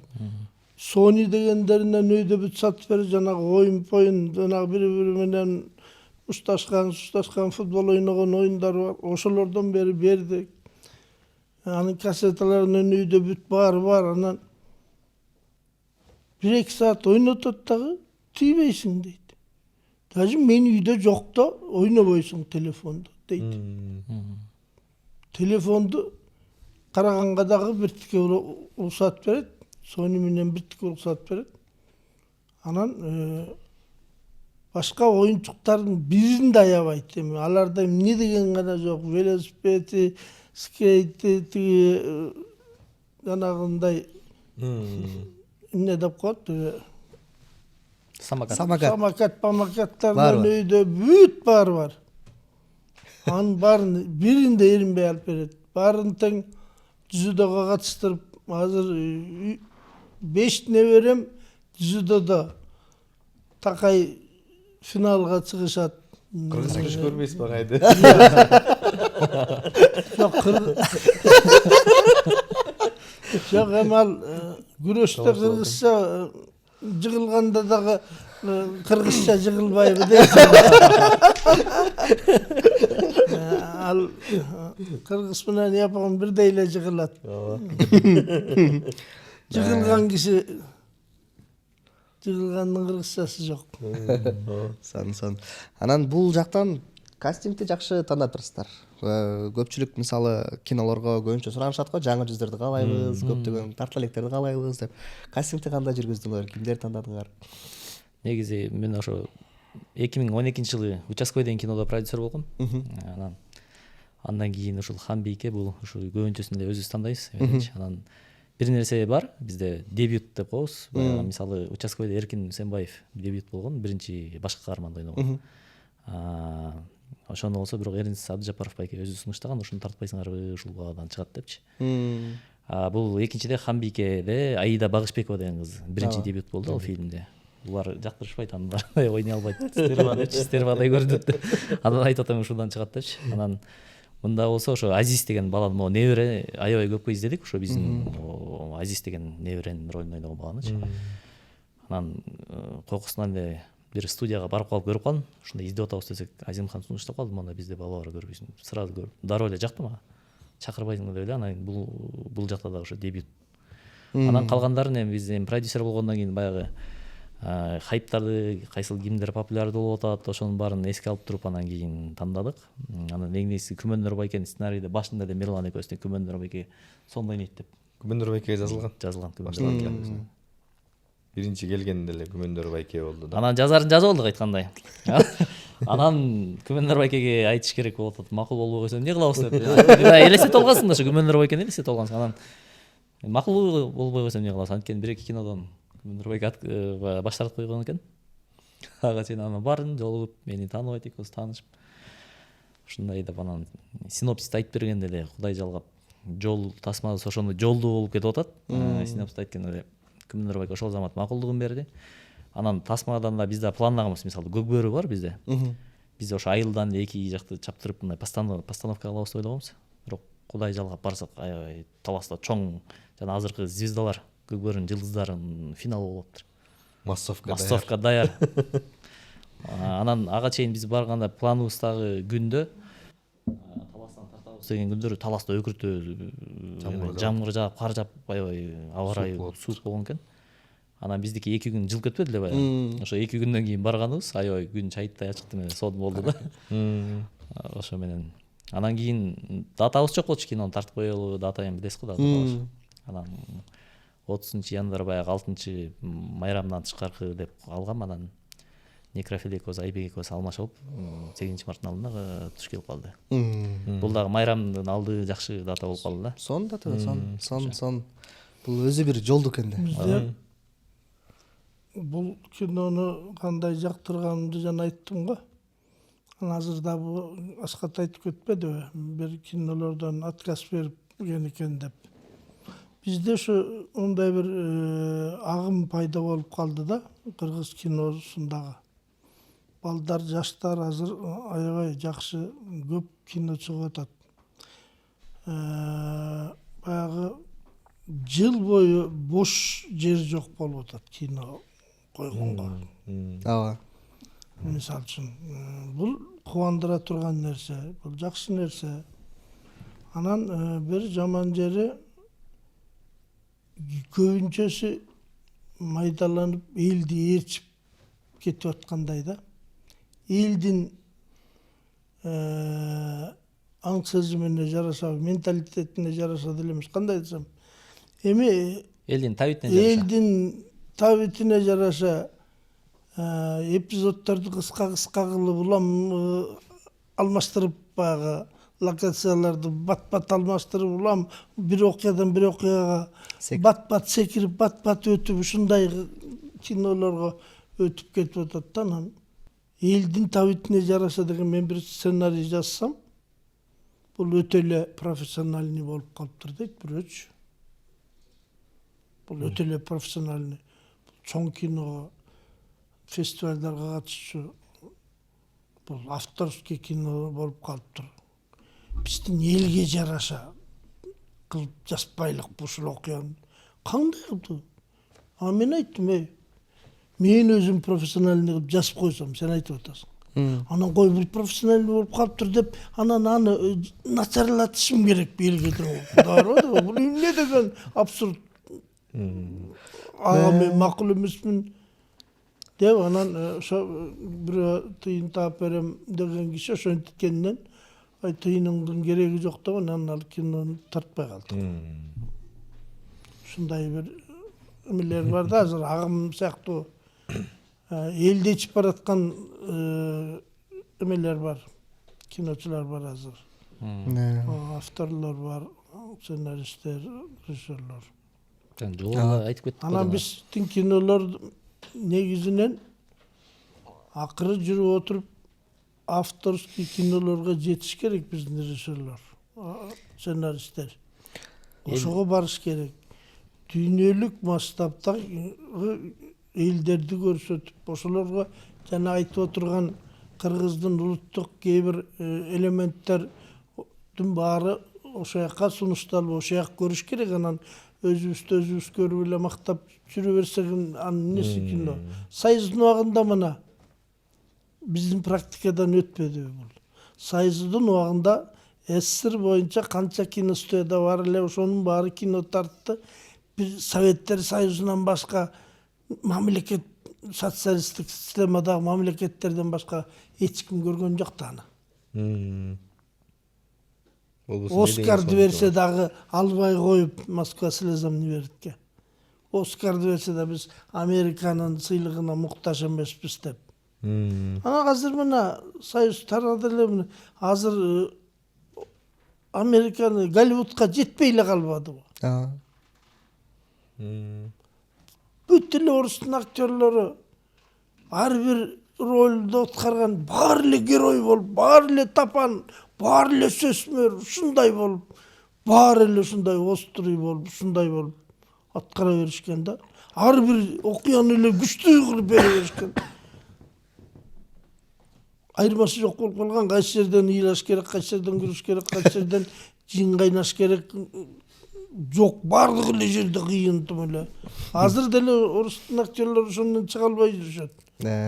Аткарса эле жанагы, мисалы үчүн жалаң бир кыйын баябиктер биригип алып аткарган кино бар го. Ошондой кинолор бар го, эле баары эле кыйын, баары эле. Өлүп атканы деле кыйын, алы жетпей калганы деле кыйын сүйлөйт.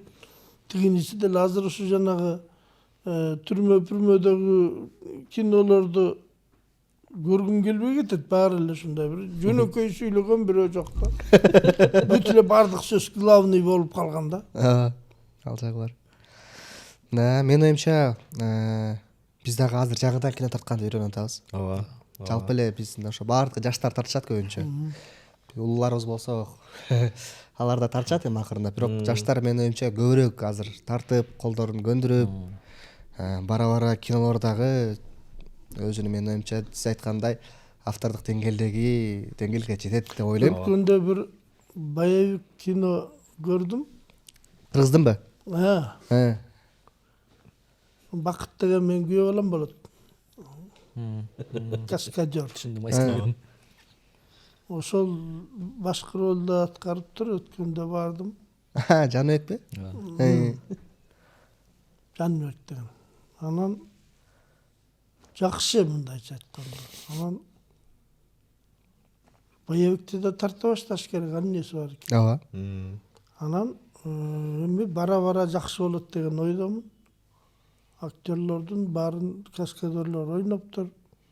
Анан жанагы үн маселеси кичине болбой калыптыр менин оюмча.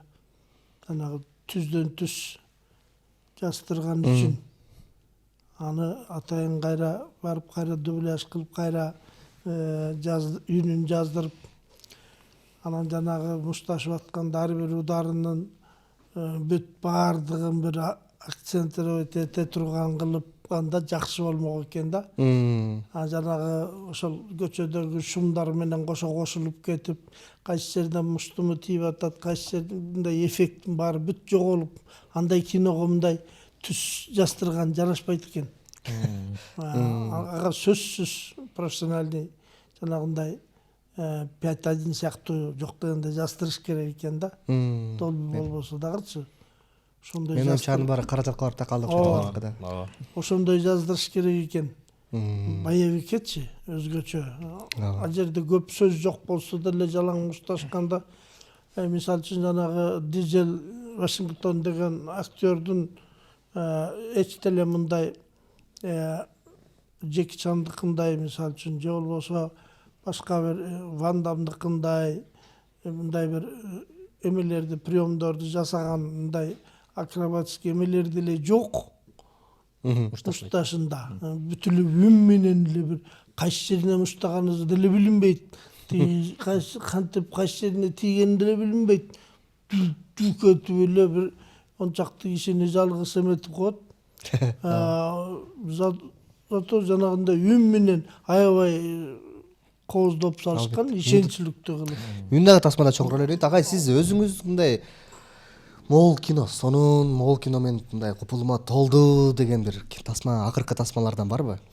Мен көп кино көрө элекмин да. Эми көргөндөрүңүз чакырганда барып эле көрүп калам. Акыркы көргөндөрүңүздө бир купулуңузга толгон кайсы тасманы айта аласыз? Эми кыргыздын кинолору бардыгы эле купулга толуп атат. Кемчиликтери менен бар да. Ооба. Эми арасынан салыштырмалуу. Мисалы үчүн жанагы Кан урушун дегенге өзүм тартылган үчүн айтып аткандык эмес. Ушундай фантастикалык кинолор да керек. Жанагы космоско кыргыздарда барган жөнүндөгү кинону угуп алып мен сүйүнүп атам. Марска учкан кыргыздар. Марска учкан кыргыздар деп. Мындай кино эмне үчүн болбосун? Эртөштүктү тартабыз деп канча бир миллиардты алган деп атат. Миллион эмне? 100 миллион аткан. Чын? Көп бюджетине көп акча бөлүндү дейт. Мен ушу эртөштүктү ойлочу элем. Аватардын алып десе жакшы болмок. Эртөштүктү тартсачы. Жакшы кылып тартса. Аватардан жакшы болмок да мисалы. Ал жерде эмеге бай да аябай. Окуяларга жанагындай фантастикалык элементтерге аябай бай да ал жерде. Сон. Негизинен бул негизи жол тасмасы кайра кайтып келели. Жол тасмасы жөнүндө буюрса, силер монтажы бүттү дедиңиздер. Элге буюрса 6-сынан баштап көргөзгөн атасыңар. Анан ага чейин фокус группа кылып элдерге көргөздүңүздөрбү? Көрдүк 2-3 жолу. Кандай отуздар болуп атат? Кандай даярдыктар болуп атат? Элдер кандай силерге мындай жаккан, жакпаган сын пикирлерди уктуңуздар? Ооба, биз мындай 2-3 жолу көрсөттүк окшойт мен элге чогулуп. Чыгармачыл адамдарга өзүнчө көрсөттүк, анан чыгармачылыкка тиешеси жок мындай жөнөкөй карапайым көрөрмандарга да өзүнчө көрсөттүк. Анан командага өзүнчө көрсөттүк алар. Анан жалпы жонунан баары мындай жакшы актуалдуу маселени козгоптуңар, жакшы тема экен, буюрса элге жагат деп эле айтышып атат. Эми Кудай кааласа эми окурмандарга айта кетейин, Орозодо дагы үй бүлөңүз менен келип көрчү тасма. Ооз ачарга убакыт өтүп жатса келип көрсөңүздөр болот. Ооз ачкандан кийин келип баягы шерне мындай четинде жоро жолдоштор менен чогуу келип көрсөңүздөр болот. Кичинекей балдар келип көрсө болот. Мындай жалпы үй бүлөлүк тасма болду да. Мен ойымча ата-энеңерди алып барып көргөнсөңөр, буну тасманы көрүп сүйүнсө керек да. Мен ушуну айтайын деп аткам. Сон. Анан жогоруда агай да айтып кетти, трейлер чыгарып турсуңар, трейлерде көп маселелерди, мындай окуяны кеңингесир ачып бериптирсиңар. Анан бизде трейлер рубрикабыз бар. Ал жака атайын бир суроолорду камдап алып туруп, анан силерди сынап көрөбүз. Трейлерди билесиңерби, билбейсиңерби деген маңызда да. Ар бирөөңүзгө бирден суроо беребиз. Трейлерди кеминде канча жолу көрдүңүз? 20 жолу көрдүм окшойт. 20 жолу. Сизче? Санаган жокмун, көп. 150, 20, 10. 50 көрдүк го дейм. 50 көрдүм. Улам бирдекеси жакпат. Негизгиси ар кандай 5-6 вариантта үнүн жасап көрдүк. Бунусу жакпайт, мага анысы жакпайт дегендейчи. Бирөөгө болсо мына жөн эле черновой жагып атат. Аягында келип туруп, кошуп туруп, ортодон анан кийин бири үйдүнө чыгардык да. Сиз канча жолу көрдүңүз? 5-6 жолу көрдүм го. Мындай трейлерди негизи билесиңер, мына уже жаттагансыңар, билесиңер көп нерсени. Ошонун арасынан азыр сынап көрөлүк. Силерге ар бирөөңүзгө бирден суроо беребиз. Эгерде жооп бере алсаңыздар азаматсыздар, жооп бере албасаңыздар анда $1000 да. Анда дагы азаматсыздар дейли. Так. Жакшы. Мен өткөндө бир ролик ошо бизден эме тартып, Бишкектен чүкө таппай койдум. Чүкөнү таппай коюп араң таппа пластиковый чүкөлөр бар экен азырчы. Ошондойду алып келип бараң бир нерсе кылганбыз. Анан эң кызыгы кичинекей 20дай кичинекей бала келди да. Анан 20дай кичинекей балалардын бирөөсү чүкөк кармаганды билбейт экен. Мынтип кармашат. Мынтип уштап кармашат, мына момундай кырып атасың десем, мондай да. Чүкөк кармаганды билбейт экен да бул нерсечи. Анан силердин тасмадан чүкө менен ойноп аткан эпизод кадырды көрдүм. Ооба. Аябай жакты. То есть мындай ностальгия болуп кеттим. Анан суроом ошол жактан жаралды. Сизге биринчи баштайлы сизден. Ошол жакта чүкөнү мейлеп туруп атып атат. Анан ошол жерде жерге канча чүкөнү тизип койгонсуңар? Ошону санап отурук, бирок 6-7 болчу. Ошону так бирөө керек да. Бул 7 окшойт. Сиздин айыл? 7 7 болчу. 7 болсо. Ал жана калдым деген оюнда мондай таласта калдым деп коет. Мындай узундан тиз алып беркиндей чүкө эмес бул калдым. Ошону тиз алган 7 болуш керек эле. Туура. 7 чүкө биринчи жооп туура жооп кетти. Так, экинчи сизге. Эмен суроо берели сизге. Агай баласы келет экен. Агайдын баласы келип, агай баласына жинденип, небересине жинденип, анан машинка менен чачың кесем деп мондай экөө мушташ жулуп аткан жери бар экен да, кроваттын үстүндө.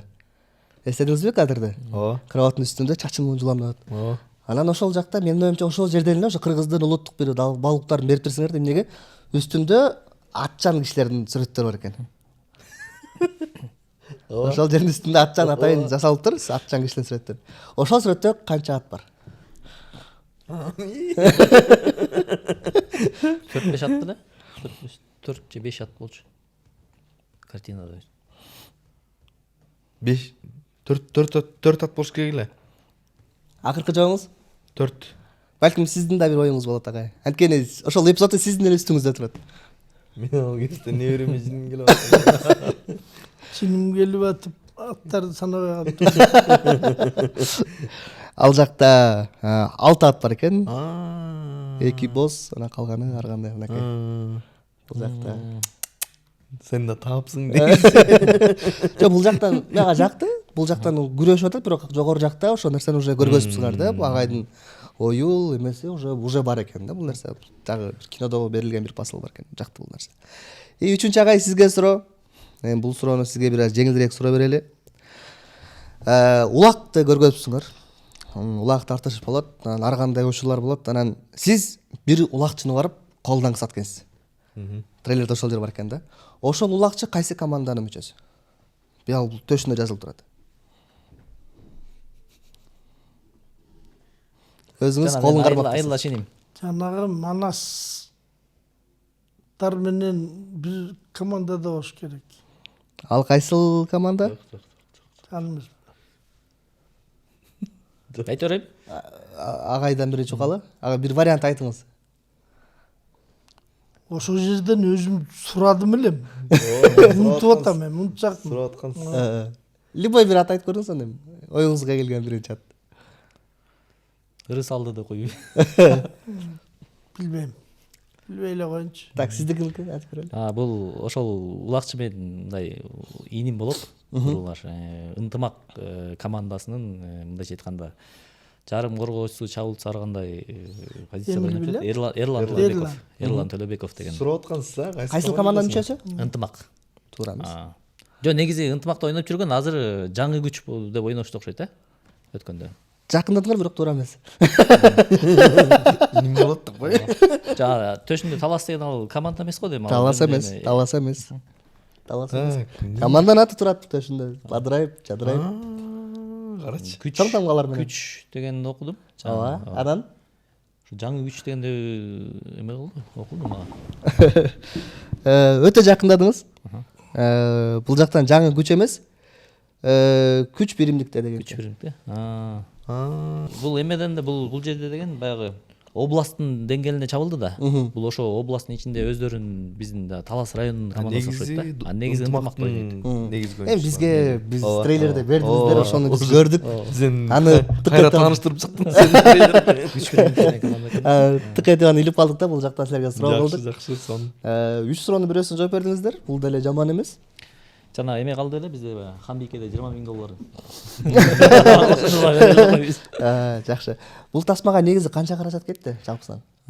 Жалпысынан айта берейин эмеден $35,000 кетти. Бул мындайча айтканда бул акчалай жагынан да. Эгер ошону башка бир команда тартса кичине көбүрөөк кетмек, анткени бизде деген сценарий өзүбүз жаздык, режиссерго гонорар төлөгөн жокпуз. Техниканы аренда алган жокпуз дегендей. Алдык эми анча-мынча, бирок негизги техниканы өзүбүздүн студиядан. Баары көбүнчө өзүңөрдөн болгондуктан. Анан маркетингке башкалар кичине көбүрөөк акча салат да, биздики пиар компания, мен өзүм ошону иштетем. Анан маркетинг жагында кичине акча коротпогонго минималь мындай аз акча менен маркетинг жасаганга аракет кылып атабыз. Сонун. Мен оюмча бул каражатыңарды кыргыз эли киного барып кайра чогултуп беребиз, андыктан мындай тасмаңардын тыйыны келсе кайрадан мындан да сонун тасмага тартканга аракет кылат эмеспи? Ушул элге дагы кайрыла кетсек жакшы болот. Себеби дегенде ар бир ошо биздин кыргыз киносуна салым кошуп, тасманы көрсөңүздөр, бул ошол сиз мамлекетке салык төлөгөн болуп эсептелесиз биринчиден. Экинчиден кыргыз киночуларына дагы салым кошуп дем берип аткан болуп эсептелебиз. Жанагындай үчүнчүдөн ошол кинотеатрдан көрүп, телеграм каналдардан көрбөй, ошол кинотеатрдан көрсөңүз биринчиден өзүңүздүн баягы чыныгы жакшы сапаттуу кинону көргөнгө өзүңүз рахат аласыз. Негизи кыргыз элине рахмат.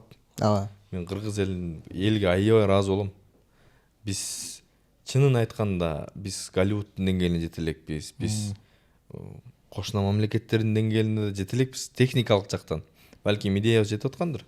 Бирок ошого карабай колдоп, коштоп, бул сон болуптур деп мындай дайыма колдоп жүрөт да. Анан кинотеатрга келип берип аткан үчүн, убактысын бөлүп берип аткан үчүн, акча төлөп көрүп берип аткан үчүн чын ушунчалык ыраазымын мен. Кыргыз элинен айланып кетсе болот. Кыргыз элинен айланып кетсе болот чын. Бирок ошол баягы жалпы кино көрүү маданияты баягы кинотеатрлардан көргөнгө жетсе жакшы болот эле да. Телеграмдан баягы сапатсыз, урдалган кинолорду көрбөй. Кыргыз элинде чынында ушул неме бар экен. Кинотеатрдан көрүү маданияты сонун болуп калыптыр. Аябай көбөйүптүр, Үйгө конок келсе деле мен деле жүргүлө деп кино калып барасың да. Баягы дайыма театрга бара албай калабыз, 1 саат болот алып, дайыма барып киного дайыма барып турабыз. Прокатка башка мамлекетке чыккандар жок, кыргыздарда киного келген киши жок экен деп ушинчиде да. Анан экинчи жерден байкаганым баягы патриоттук ушул кинодон көрсөтүп атабыз да. Мындай экинчи жагынан алып караганда Казакстанда же болбосо башка өлкөлөрдө өздөрүнүн киносуна эмес, Голливудтун кинолоруна көбүрөөк барат экен да. Биздики болсо баягы патриот болуп өзүбүздүн кинону көрөлү деп колдоп, баягы ошонусу аябай жакшы да, ошонусу жагат. Жакшы нерсе айттыңыз, урматтуу достор.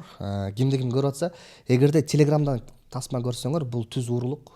Бул ошончо кино тартыш үчүн ушунча мээнет кетет, ушунча каражат, ушунча аябай кандай чоң бир ал жакта аркасында бир эмгек бар.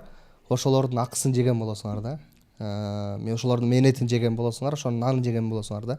Ал нерсе өтө кийин коркунучтуу болот деп айтмакчымын. Аны көргөн менен өзүңөр деле жакшы удовольствие албайсыңар. Анысы да бар. Андан көрөк кинотеатрга барыңар келбесе, Этномедиа колуңарда турат, достор. Телефонду ачабыз, Этномедиага киребиз, Хамбике деп жазабыз. Эмне Хамбике деп атат деп көрбөгөндөр бар да турабы.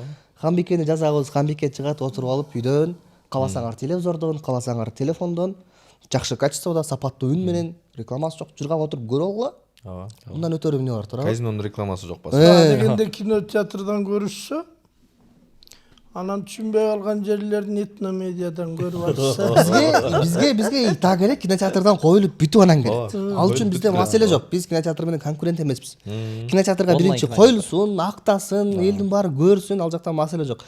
Ал кинотеатрдан бүтүп баары жакшы болгондо анан бизге келет. Бизге келгенден кийин анан дагы бир кошумча мындай комментарий жаза беришет да көбүчө. Эмнеге YouTubeга чыкпайт депчи. Анан ошол мындайча айтканда кинодо биз деген баягы карыз калабызбы, кыйналып ишип бирөөдөн сурайбызбы, ушинтип тартасың, анан кийин аны актатпай эле биз YouTubeга чыгарып таштасак биринчи күнү, анан кийин Бизде карыз. Бизди дагы ойлош керек да, бизде карызыбызды ким төлөйт? Бир кино тартыш үчүн мындай бери дегенде бир үйдүн акчасы кетет. Бир үйдү иштеп табыш үчүн адамдар бир өмүр дардап коет да.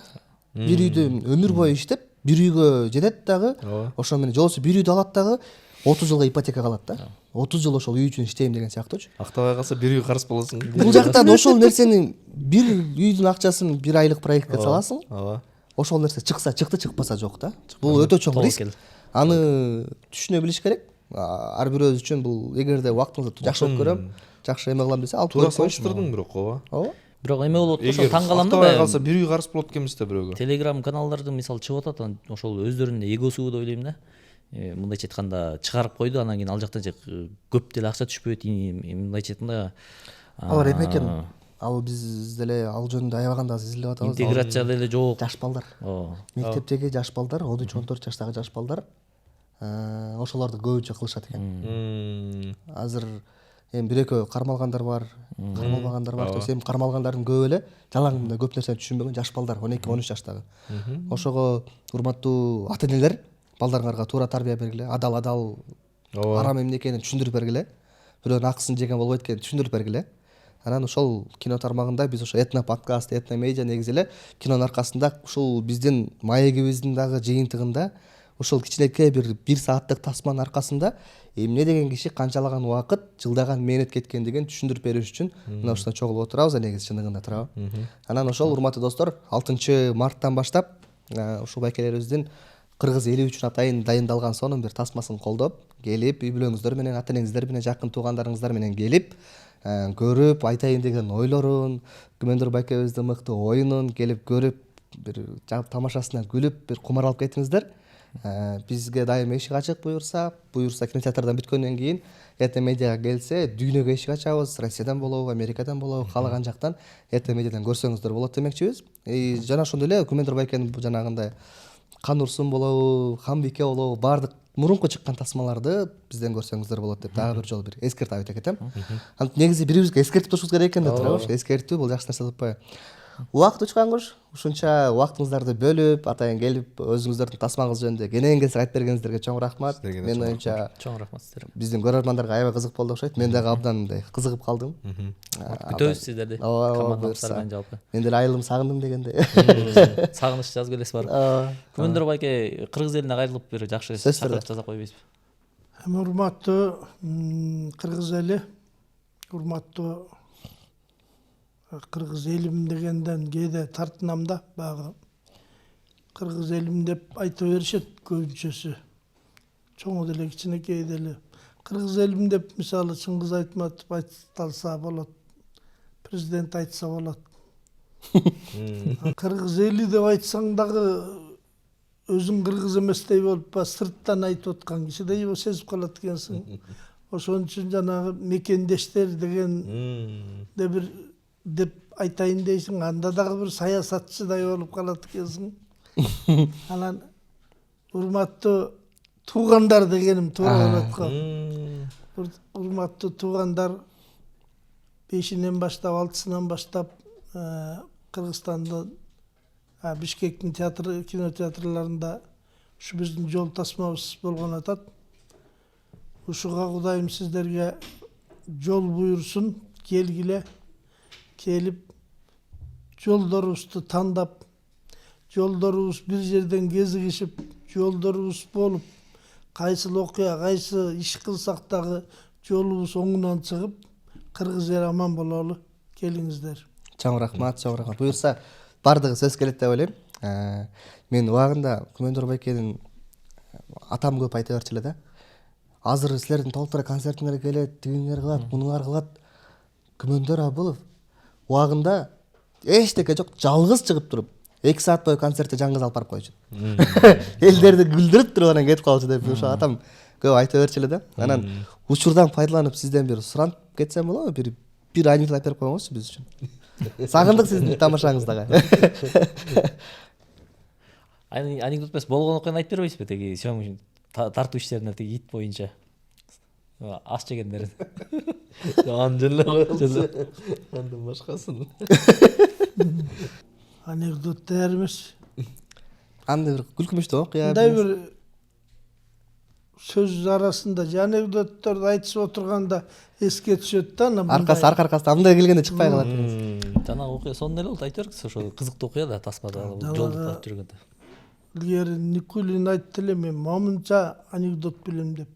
Себеби ал кишинин спецификасы боюнча ал киши ошондой анекдот айткан киши болчу да. Циркте иштеген, анан анекдоттордон жалаң сборник чыгарып өзү анан ошентип ал бүтүп келчү. Мен деле илгери Нарын театрында иштеп жүргөн кезде анда азыркыдай киного тартылмай жок, телевидение, түнкү клуб, андай мындай интернет деген жок. Ошондой кезде анекдот мода болуп кеткен бир кезде. Мен бир чоң думбалдары атайын анекдот укканы театрга келишчү. Кечинде саат 5тен кийин бүтөт жумуш. Ошондо келгиле деп койчумун. Күнүгө бөтөлкөлөрүн көтөрүп алып келишчү. Аны мен 5тен ашык айтчу эмесмин. 5те айтып койчумун да эртең келгиле деп койчумун.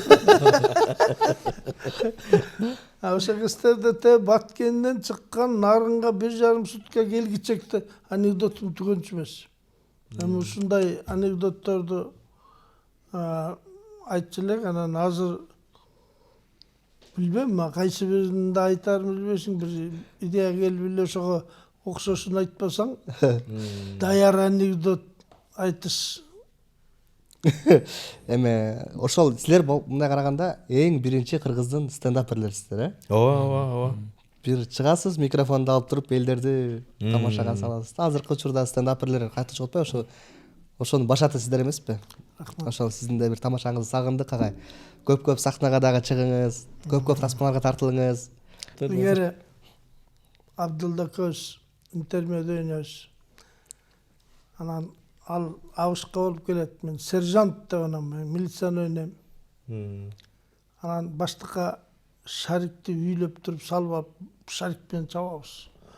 Шариктен үнүп баштыкта эмне экенин билбейт, анан бум көтүп ушундай эффектini кылат да.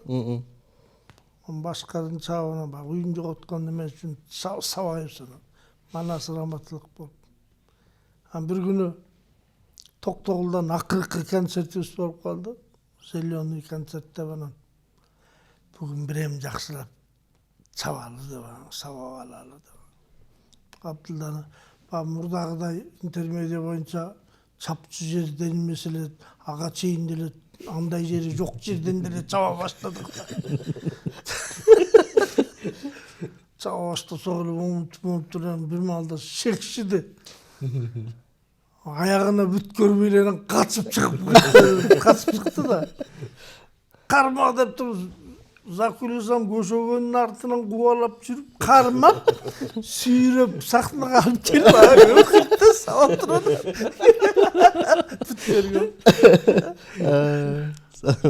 Негизи кинодо биз айттык го жанагы айылдагы үйдү баары сагынат да. Айыл сагынасың, чоңоюп кеткен үйүңдү аябай сагынасың да. Себеби эң жакшы жол ата энеге бараткан жол, ата конушка бараткан жолду көрсө, ата конуш экен да жол. Ошол нерсеге дайыма сагыныч болот го. Бул ностальгия да өзүнчө. Анан ошол жерден балалыктын ностальгиясы, биздин замандаштарыбыздын ностальгиясы, ностальгия жыттанган кишилер да, Мөндүр байкелерчи. Жана сиз айткандай бир концертти өзү жалгыз туруп алып барып коет. Абдылда байкебиз бар биздин кинодо. Анан ошол кишилерди көрсөң, мындай балалык жыттанат экен да бул кишилерчи, биздин балалык жыттанат экен.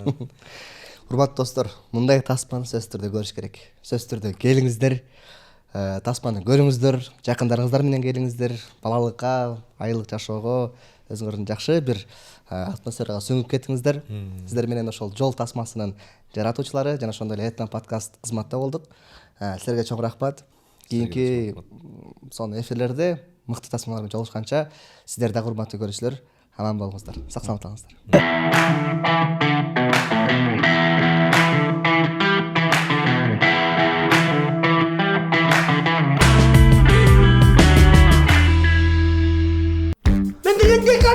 Университетте колдойгон. Сен декан болсоң че, келин блогер. Издеп койсуңбу? Ооба. Өтүп барсаң, бискилет. Ит куалап кетти деп. Карайсың го, эме согум да, стукрал. Небериңиз Москвада жүрүп орус болуп калбады экен? Андай болуп мүмкүн эмес. Мен аларды Нукура кыргыз бойдон жөнөттүм, Нукура кыргыз бойдон жаш келип. Келип калдың мени. Азырмысың, дедушкай? Здравствуйте. Не дедушка? Кыргызча сүйлөбө деп атып. Ушуга жетип отурабыз. Бул балаң кыргыз беле орус. Задержите этого человека, он орёт на меня все время. Денеңди гана турайын. Айылга барып келейин деп атам. Ошо балдарга ата конушун тааныстырып. Апай, Жакшы атасызбы? Жакшы балам. Мен деле жакшы баратам. А я Келинка этой сары катын. Менин айылым 3 жерден башталат. Ким алып? Пап, здесь бараньими какашками пахнет, да? Өзді мағылайық тұжашылақ айнем екен. Одан мен көтөрүм да. Қатырың болса талаға тыштап кетесің. Талаға каттым берин. Мы, наверное, в Америке тоже, да, капец будем скучать по нашему мясу. Кыргызстан силерге эмне кылды? Эмне жамандык кылды? Баарыңар эле Кыргызстандан качасыңар, я? Кыргызстан менен Американы салыштырып өткен. Америкага эмне башка бирөөлөр бар, оңдоп бериптирби аны? Жаш өткөн сайын ата журттун айылын көзүңөн учуп калат экен да.